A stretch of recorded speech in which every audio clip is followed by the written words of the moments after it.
Hi, welcome back to my channel. നമുക്കിന്ന് നല്ലൊരു ചെമ്മീൻ roast ഉണ്ടാക്കിയാലോ? ചെമ്മീൻ റോസ്റ്റ് എന്നും കൊഞ്ച് പെരട്ടെന്നും അതുപോലെ പ്രോൺസ് റോസ്റ്റ് എന്നും ഒക്കെ പറയാം. നിങ്ങൾ ഒരു തവണ ഇങ്ങനെ ഉണ്ടാക്കി നോക്കിയാൽ പിന്നെ നിങ്ങൾ പ്രോൺസ് മേടിക്കുമ്പോൾ ഇങ്ങനെ മാത്രമേ ഉണ്ടാക്കത്തുള്ളൂ കേട്ടോ.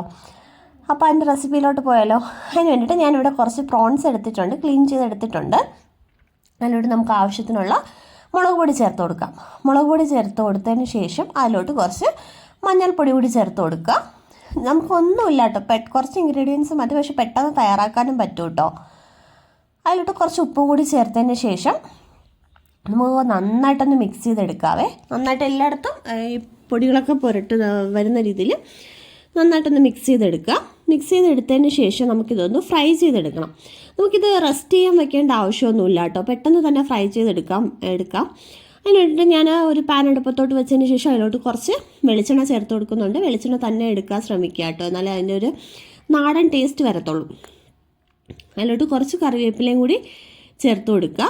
കറിവേപ്പില ചേർത്ത് കൊടുത്തതിന് ശേഷം നമുക്ക് കൊഞ്ച് ഓരോന്നായിട്ട് എടുത്ത് അതിലോട്ട് ഇട്ട് കൊടുക്കാം. നമ്മുടെ ഇവിടെയൊക്കെ കൊഞ്ചെന്നാണ് കേട്ടോ പറയുന്നത്. നിങ്ങളുടെ അവിടെയൊക്കെ ചിലപ്പോൾ ചെമ്മീനെന്നും പ്രോൺസ് എന്നും ഒക്കെ പറയുന്നുണ്ടാവും. ഞാനിവിടെ കൊഞ്ചെന്നാണ് പറയുന്നത് നമ്മുടെ ഇവിടെയൊക്കെ.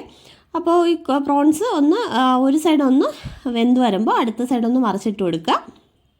ഇത് കണ്ടോ, ഭയങ്കരമായിട്ട് വെന്ത് പോലെ, കാരണം പ്രോൺസ് അത്രയും വെന്ത് പോയി കഴിഞ്ഞാൽ ഇത് ഭയങ്കര കട്ടിയായിപ്പോൾ. അതുകൊണ്ട് നല്ല സോഫ്റ്റ് ആയിട്ടുള്ള രീതിയിൽ തന്നെ ഒരു 5 മിനിറ്റ് കൊണ്ട് തന്നെ നല്ല പെട്ടെന്ന് വെന്ത് കിട്ടും കേട്ടോ. അത് വെന്ത് ഒരു അടുപ്പത്തുനിന്ന് കോരി മാറ്റാവേ. കോരി വേറൊരു പാത്രത്തിലോട്ട് 2 സൈഡും മറിച്ചിട്ട് ഒന്ന് വേവിച്ചെടുക്കുക. വേവിച്ചിട്ട് ഒന്ന് വേറൊരു പാത്രത്തിലോട്ട് മാറ്റുക. അതിനുശേഷം നമുക്ക് കുറച്ച് നീളത്തിലരിഞ്ഞ് സവാള ചേർത്ത് കൊടുക്കാവേ. സവാള വഴണ്ട് വരാനായിട്ട് ആ എണ്ണ തന്നെ യൂസ് ചെയ്താൽ മതി. അത് സവാള വഴണ്ട് വരാനായിട്ട് നമുക്ക് കുറച്ച് ഉപ്പും കൂടി ചേർത്ത് കൊടുക്കാം.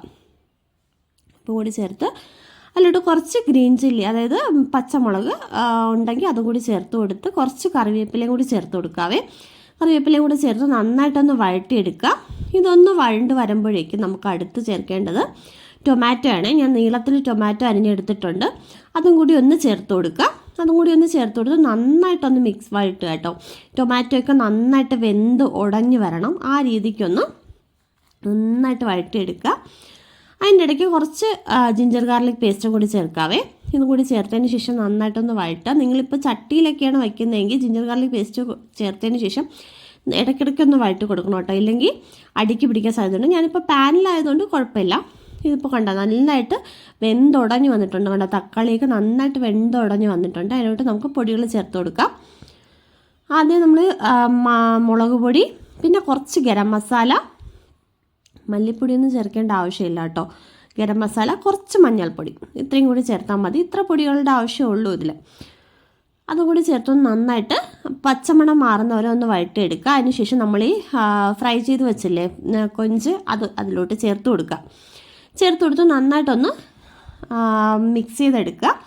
മിക്സ് ചെയ്തെടുത്തതിന് ശേഷം നമ്മൾ കുറച്ച് വെള്ളം ചേർത്ത് കൊടുക്കുക കേട്ടോ, കാരണം കുറച്ചൊന്ന് ഈ ഉള്ളിയുടെ ഇതൊക്കെ അതിലോട്ട് പിടിക്കണ്ടേ കൊഞ്ചിലോട്ട്.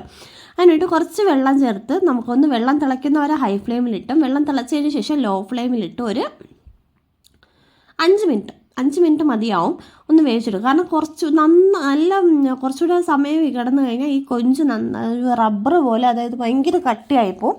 അത് പ്രത്യേകം ശ്രദ്ധിക്കണേ. കുറച്ച് നേരം ഒന്ന് വരട്ടിയെടുക്കുക. കുറച്ചൊന്ന് വേവിച്ചെടുത്താൽ മതി. ഇത് അടച്ചു വെച്ച് കുറച്ച് കറിവേപ്പിലയും കുറച്ച് മല്ലിയിലയും കൂടി ഉണ്ടെങ്കിൽ അപ്പോൾ ചേർത്ത് കൊടുക്കുക. ചേർത്ത് കൊടുത്ത് കുറച്ച് നന്നായിട്ട് വെള്ളം ഒന്ന് വറ്റി വരുന്നവരെ 5 മിനിറ്റ് കൊണ്ട് വറ്റാവുന്ന വെള്ളം മാത്രമേ ഒഴിച്ചു കൊടുക്കാവൂ കേട്ടോ.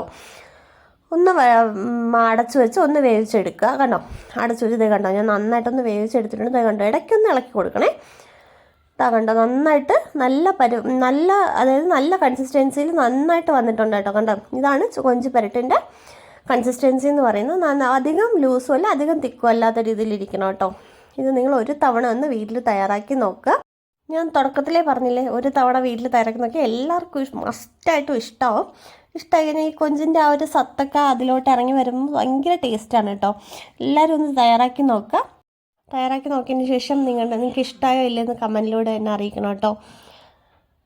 അപ്പോൾ വീഡിയോ ഇഷ്ടപ്പെട്ടാൽ എപ്പോഴും പറയുന്ന പോലെ തന്നെ ലൈക്ക് ചെയ്യുക, ഷെയർ ചെയ്യുക, ചാനലും കൂടി സബ്സ്ക്രൈബ് ചെയ്ത് സപ്പോർട്ട് ചെയ്യണേ. താങ്ക്